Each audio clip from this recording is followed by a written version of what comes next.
কালকের হাতে ধরা লোকাল মাছগুলা একদম হাতে মাহায়া সুন্দর করে রান্না করবো এই ভিডিওটা আপনাদের লগে শেয়ার করতেছি।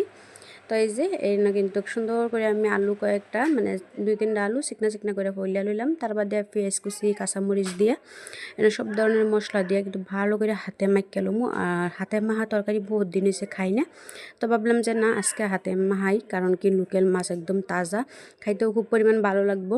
আর সত্যি অনেক মজা লাগছিল অনেক, কারণ কি এত সুন্দর হয়েছে তরকারিটা হাতে মাহাইতে মাহাইতে মানে একদম এটার আসল মজাটা এনেই বাই করে লাইছিলাম, দেখতেই বুঝতে পারতেছেন।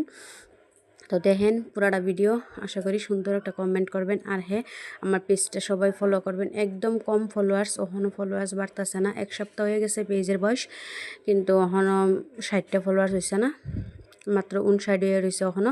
তো এই দেখেন হাতে মাহার বাদে কত সুন্দর একটা কালার হয়েছে, মনে করতেছে ওখানে খাইলি। আর রান্দার বাদে দেখেন কি সুন্দর হয়েছে, যেহেতু পাকঘরে লাইট আসলো না, তার বাদে একবার রান্দার পরে ভিডিওটা করলাম। ওখান লাগে বাই বাই।